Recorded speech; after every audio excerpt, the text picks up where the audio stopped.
दिनैनि हाबाफारिनि गेजेरजों रायजोफोरनिसिम मेसेजआ बेनो जोंनो दा खौसेथिनि गोनां जादों। बावैसो आं मोनसे मेसेज होखाबाय रायजो राजानि सिगाङाव जोङो मोनब्रै एनडिबि आफादा खौसे जाबाय आरो फैगौ 24 फेब्रुवारि खालि जोंहा मोनसे गेदेर सेलेब्रेसन दङ आरो बे एनडिबिनि थांनाय 34 बोसोरनि जोबथा सेलेब्रेसन बियो आरो बे जोबथा सेलेब्रेसनावहाय जों साफ्रोमबो बर' रायजो राजाखौ बाहागो लाफैनो खावलायदों।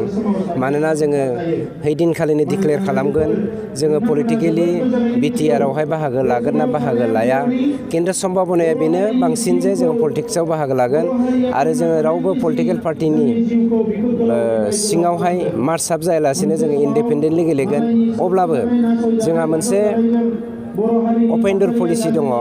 सोरबा पलिटिकेल पार्टिया एनडिबिनि कअर्डिनेसन कमिटिजों गोरोबनानै आन्डारस्टेन्डिंआव सिट शेयारिं खालामलायनानै इलेक्सन गेलेनो नागिरदोंब्ला बा फैयोब्ला जों बिथांमोनखौ मस्ट वेलकाम खालामगोन।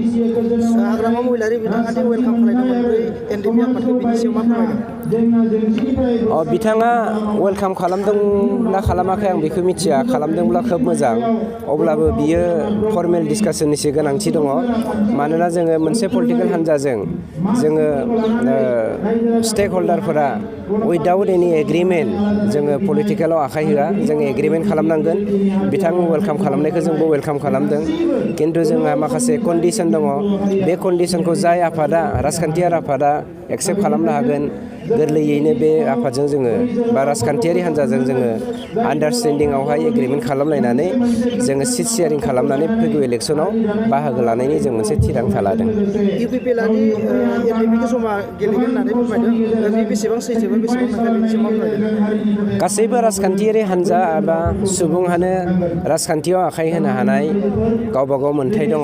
बे गावनि जोनोमनि मोन्थाय, जोंहा बेयाव बुंनांगौ जेबो गैया। बर' हारिखौ सिबिनो थाखाय आवगायबोनाय साफ्रोमबो बर' रायजो राजाहानो मोन्थाय दङ आरो बयबो जौगाहोनायनि थाखाय आखाइ होगोन। नाथाय रायजो राजानिसिम बेनो खावलायनाय जिखि पार्टियानो फैयाथों मानो, जिखि हान्जायानो फैयाथों मानो बर' हारिखौ सिबिनो थाखाय पार्टि हिसाबै नायालासिनो बे बिनायसाखौ सायख'नानै बर' हारिखौ माबोरै दैदेनलांनो हागोन बेखौ बिजिरनानै इलेक्सनावहाय बाहागो लाथों एबा बे मानसिनो कास्टिं खालामथों, बेखौसो आङो आफादनि जानानै कअर्डिनेसन जानानै खावलायनाय थाबाय। ओरैनो नोंथांमोना फैबाय थानाय बिसायख'थियाव नोंथांमोननि हान्जाजोंनो सरकारखौ दानो हागोन होननानै नोंथांनि सायाव फोथायनाय दं नामा? साफ्रोमबो मानसियानो गावबा गाव सेल्फ कनफिडेन्स थायो। जोंहाबो सेल्फ कनफिडेन्स दङ। बर' हारिया जोंजों दङ, नंखायनो जोंहा फोथायनाय दङ जों एनडिबि गोजा मोनब्रै हान्जाया कअर्डिनेसन कमिटिनि जानानै फैगौ बिटिआरखौ जोंनि सिङाव लाबोनो हागोन एबा खुंथायखौ जोंनि आखायाव लाबोनो हागोन होननानै जोंहा फोथायनाय दङ। इ ओनसोलनि रायजो राजाफ्रा दिनै बरायनानै गोसोखौ माबायदि गोजोननाय मोनदों नोंथांमोना? सासे मानसिया जेब्ला सोरबा सासे मानसिजों बरायजागोन बे खोब दुबगांथावनायनि बाथ्रा।